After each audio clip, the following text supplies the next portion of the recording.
What's up everybody, we're back with another raid guide, and today we're finally taking a look at Jaina Proudmoore on Mythic difficulty. So I'll be going over most of the mechanics, how to deal with them, and our overall tactic for this fight. If you're watching this, I'll assume you're familiar with the heroic mechanics. If not, feel free to check out my heroic Battle of Dazar'Alor guides. So, for this encounter you want 2 tanks, 4 2-5 healers, and the rest a mix of ranged and melee DPS. Dot classes like Boomkins, Shadow Priests, and Warlocks are great for this encounter, but by no means necessary. And having at least 2 priests makes the encounter a bit easier. Mass Dispels, Mind Control, and Life Grip is really handy. If possible, have 1 or 2 Resto Shamans. Their CDs are broken on this encounter. If you go for the 5 heal approach, you want 1 Resto Shaman to be decked out in DPS traits. Most importantly, Igneous Potential. And this Resto Shaman should mainly focus on DPSing. You only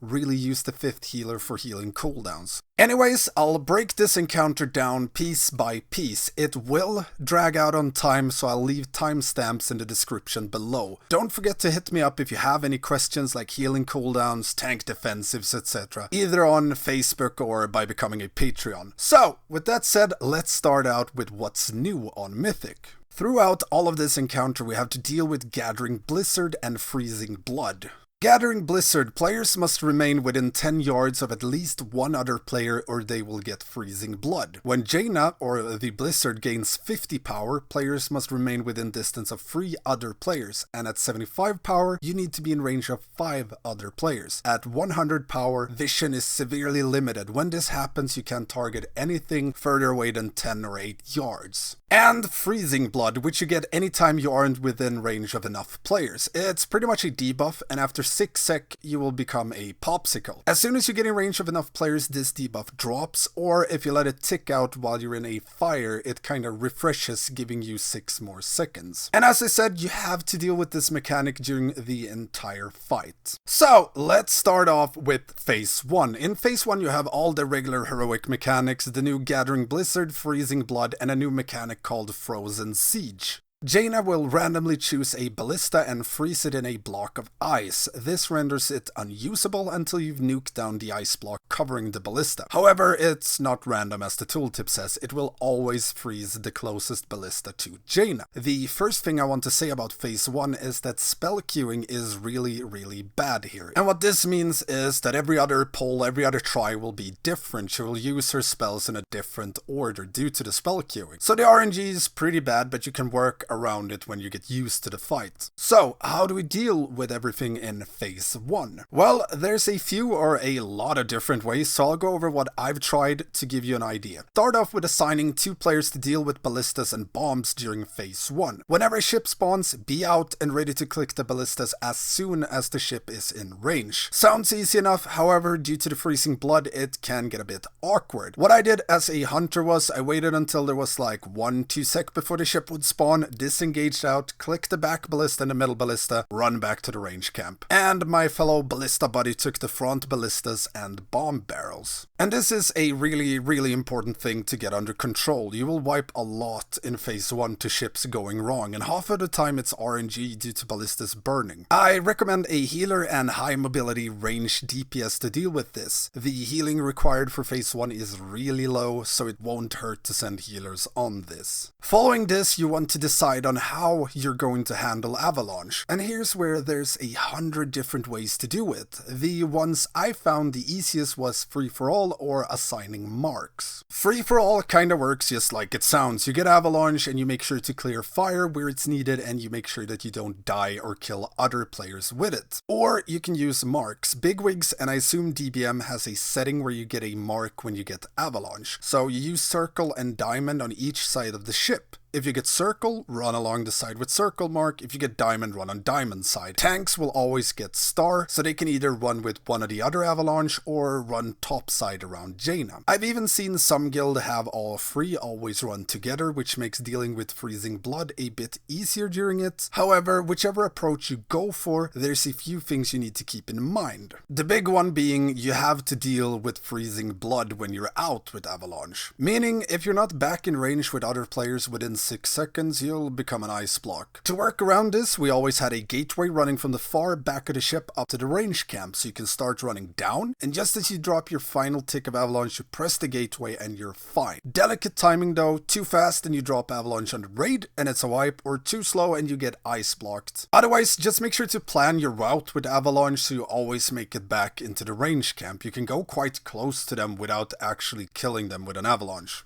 And don't forget to keep the range camp close to the gateway as often as possible, so when people actually use it, they're instantly in range of other players. Moving on, the ads that are up when you pull Jaina and the ones that spawns, you can just mind control them off the ship. If you don't have a priest, just have whoever's focused run into melee and cleave them down. Just make sure to stun them when they're placing their barrel and you won't get one. And for the positioning, you want to position ranged and healers in the middle of the boat around the first row of ballistas close to the gateway, and you should try and revert back to this position as often as possible, which is whenever there's no fire on the ground there. Melee and tanks topside of the ship, and if you're low on melee, you will need a couple of range or healers to stay near the boss so they don't get frozen. You should aim to have around 8 people in melee to make life a bit easier. And tanks, try and move Jaina to whichever side that doesn't have a ship next to it. So if the Colturian ship spawns on the right side, you move Jaina to the left side to assure that she freezes a ballista that you won't need. And keep in mind that you can clear fire with Jaina's frontal cone, so tanks, if needed, be prepared to face Jaina towards a ballista or an area that needs to be cleared. This should be called out by the ballista team if or when it's needed. You can also tank Jaina facing the ranged group whenever fire spawns. Doing this will make fire a bit easier to manage, but range will have to move a lot. And Ring of Ice. When the boss casts Ring of Ice, you want to meet up just outside of it, and if possible, move into a flame patch when there's 1 second or less left on her cast to ensure that you don't get rooted. Any and all priests should also master spell instantly after the Ring of Ice has hit to ensure that any player that couldn't or didn't stand in fire gets their root away. And again, for you tanks out there, swap whenever your Ice Shard debuff has dropped. She hits like a train, so you want to keep them stacks low. Keep an eye on your shilling stacks, they hurt a lot, especially when combined with Jaina's overall tank damage. Just step into fire as often as possible to keep them low. And when you're about to transition to the first intermission, make sure that everyone resets their stacks and that melee runs out before she transitions, otherwise they will get a stack. So with that said, let's take a look at the first intermission. The new thing here is the icebound images. 5 images plus Jaina are scattered around the area's outer edges. These images gives Jaina an Arctic shield, which makes her immune to damage and interrupts. So in order to interrupt Jaina, you will need to defeat all the images. So first of all the images needs to be interrupted, because just like Jaina, they all radiate ice shards or ice orbs everywhere. Secondly, Jaina herself can spawn at any location an image can spawn at, meaning that one try she's in the middle, the next she's first on the left, etc, etc. So what we did to deal with this is we split our raid up into 2, 1 tank, 2 healers per side, and we tried to split evenly with both range and melee. The only thing you want to keep in mind when you do this is that you want to have good range interrupts for at least 3 images per side. And never ever use boomkins for interrupts here. Their solar beam makes it so you can't see anything. On top of this, we also had 1-2 DPS as flex DPS, if you will, which I will go over shortly. To determine where Jaina is, you can use hunters or druids that I know of, marksman hunters being the best at the job, at least as far as I know. Either way, if you track humanoids, you'll be able to see all the images and Jaina on your map as you hover over it. If you're a marksman hunter, you'll have the upside of having hunter's mark on Jaina, and if you target her, you'll see all the images plus Jaina on the map, but Jaina will have a circle around her, which makes it easier and faster to determine where she is. And depending on where she is, you will approach it a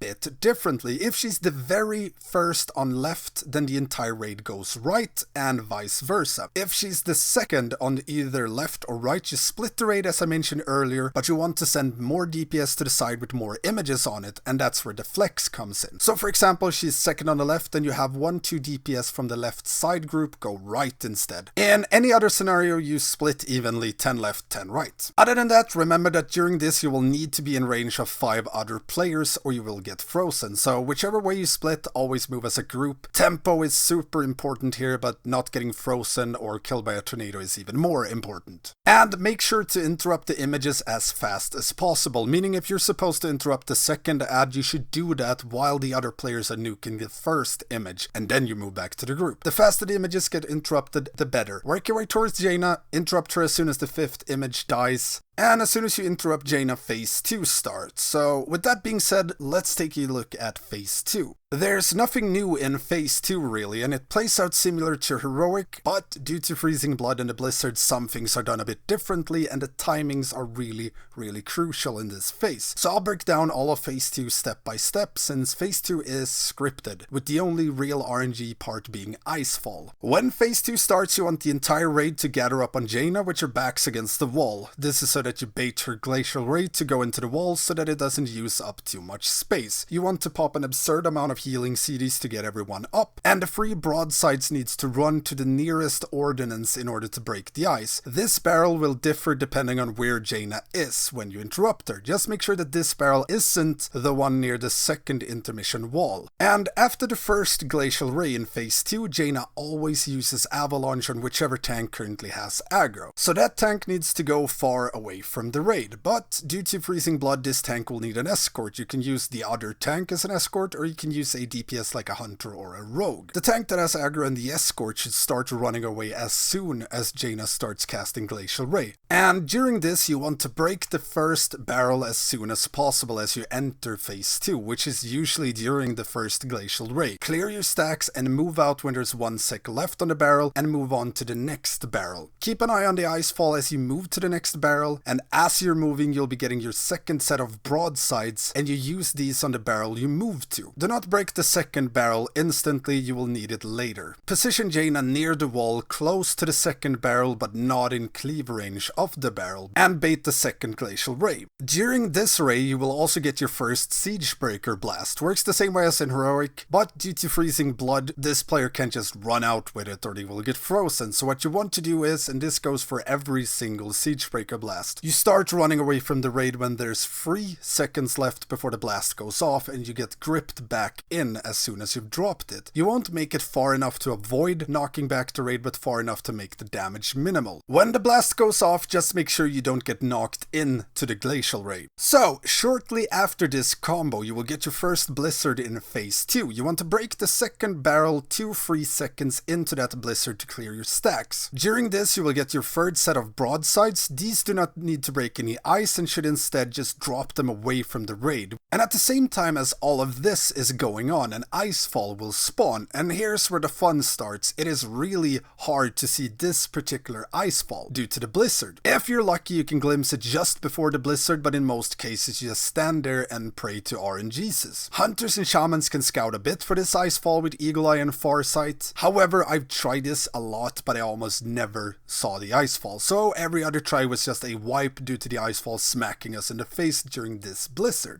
If any of you guys have a way of detecting this icefall, please let me know in the comments below. Anyways, after the second barrel explodes and the blizzard ends, you want to keep that position and bait the next Glacial Ray into the wall. After this Glacial Ray, you will always use Avalanche. Deal with it the same way as the first one, just try and drop the patches far away from the third barrel. During this Avalanche, or a bit after, you will get your 4th set of broadsides, and you need to break the third barrel with these. If Ice Patches is covering this barrel, just move in 1 sec before broadside goes off. You get like 1 stack per sec from patches, so it's not the end of the world. And if there's an icefall in the way, you can just gateway over to the third barrel, and you should save your gateway for this particular barrel. For the rest of the raid, you go to the last barrel when the icefall spawns, or directly after the broadsides have detonated. Position Jaina plus the raid against the wall, keep an eye out for the icefall and the ice shards from the avalanche patches. At this point, you will get a Glacial Ray plus Siegebreaker blast. Same as before, you want to break the third barrel during that Glacial Ray. After this, you will get broadsides, blizzard, icefall, and you want to always transition into the second intermission after the second blizzard.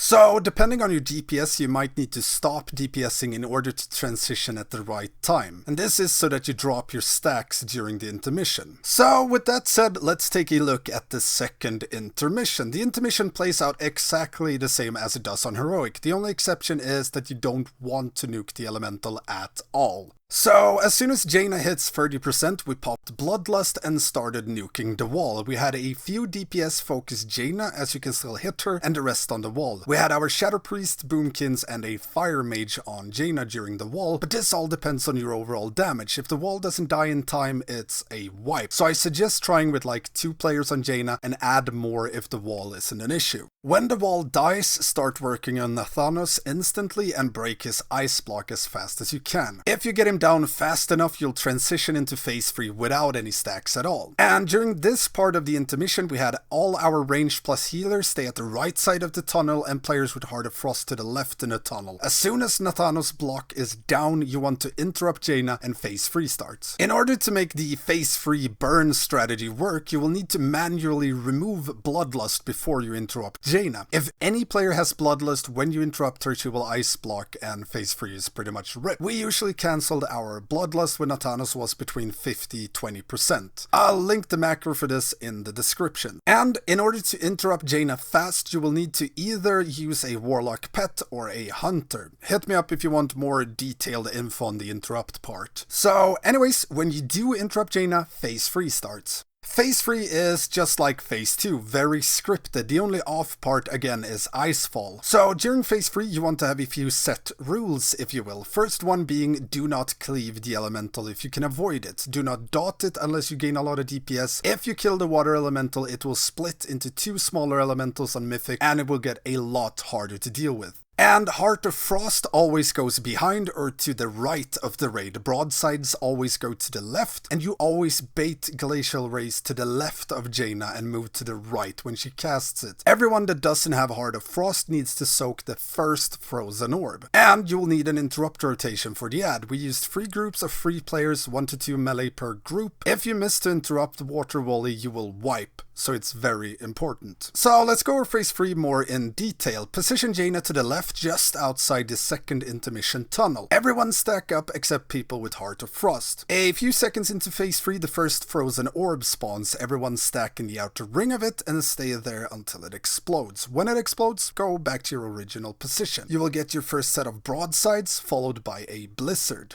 During this blizzard, or directly after the broadsides have detonated, you want to position the raid to the left of Jaina in order to bait the next ray. You will get one from Jaina and one from her ad. And as soon as you start casting, you want to move the raid to the right side of Jaina. If done correctly, both rays will be on the opposite side of the raid. Following this, you will get more broadsides, 1 Siege Breaker Blast, and an Icefall. You can either suicide the Breaker Blast or deal with it like in phase 2. Relocate the raid if there's a risk that you get hit or blocked by Icefall, ignore the second Frozen Orb and just nuke away. During this phase, tanks have a very important job. You have to die at very specific timings so you don't get frozen. The first Jaina tank in phase 3 wants to die from crystalline dust or immediately after. If you die before, there's a risk that the boss turns and cones the raid. If you die too slow, you'll get blocked and you ice shard the raid instead. And the second Jaina tank needs to again die on crystalline dust or immediately after. Following this, you just tank swap at around 10-12 shilling stacks. Make sure to rest the tanks directly when they die. Rest the Shaman's Ankh Totem is very handy here, plus it frees up combat reses. Tanks, in order to die on cue, you'll need a cancelaura macro that cancels everything that heals or makes you stay alive, like hots, atonements, etc. You can base it on whatever healers you have in your comp. And I think that pretty much covers it. Long rant is long. If you have any questions or if you run into any issues during your progression, feel free to hit me up. If you want more in-depth info about certain part of the fight, like tanking, healing cooldowns, ballistas, or whatever, just hit me up on Facebook or become a Patreon and you will get access to my Discord, where you can get all my weak auras, healing cooldowns, notes, and it's the fastest way to get a hold of me. And with that said, thank you all so much for the support over this here. I really appreciate it. If you like this video, hit that subscribe button, leave me a like, and ring that notification bell. Thank you all so much, and I will see you next time.